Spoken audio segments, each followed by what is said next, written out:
So I got Jakir's mission session pulled up that he did for us, and he has a really good example of kind of aggressive drum bus compression. So yeah, let's take a listen to what's going on here. I'm just going to solo the drum bus just with Jakir's original settings, and you'll see there's a lot of compression going on.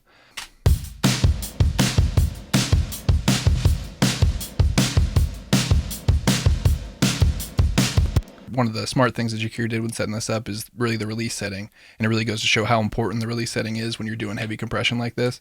You'll notice whenever like the kick and the snare hit, there's like 12 to 14 dB of compression happening. There's a lot of compression happening. But then when the snare and the kick aren't hitting, it kind of drops down to more 1 or 2 and even completely goes away. And he has this snare sample going in with the AKG BX20 on it, which is where a lot of that kind of pseudo room tone is coming from. So what ends up happening is you get a lot of compression when the kick and snare hit, and then when the kick and snare back off, this kind of AKG BX20 pseudo room tone thing kind of pumps up. So you get this cool kind of pumping in rhythm with the kick and snare.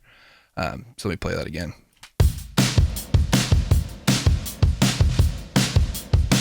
So yeah, you can kind of hear after those really loud drum hits hit, the room tone kind of swells up, or the reverb kind of swells up after it. But let's take a listen to what this sounds like with different release settings, and you can really kind of hear what the release is doing here. So I'm going to start at 2, which is a pretty quick release. That's why it's pumping. I'm going to turn up the release as we're going, and you'll hear that the compression evens out. It's more going to be doing a lot of compression all the time. It's not going to be backing off, and you get a much more even tone, but it kind of takes the vibe and the rawness out of it. So let's hear what that sounds like.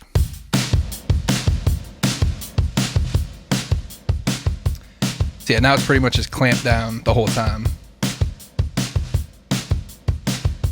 So it still sounds pretty good, but you're not getting that kind of pumping vibe to it, which is what I think Jakir was going for in this particular demo.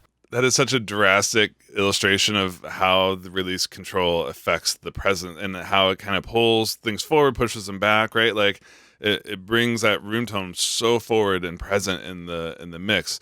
And that was just the release knob. Like it seems kind of like black magic, right? But like this is really why these settings are so important to make sure they're doing what you want them to do, because this is a choice, right? Like both sounds are fine, but one of them works better for this mix and for the presence that he was looking to add to that room sound.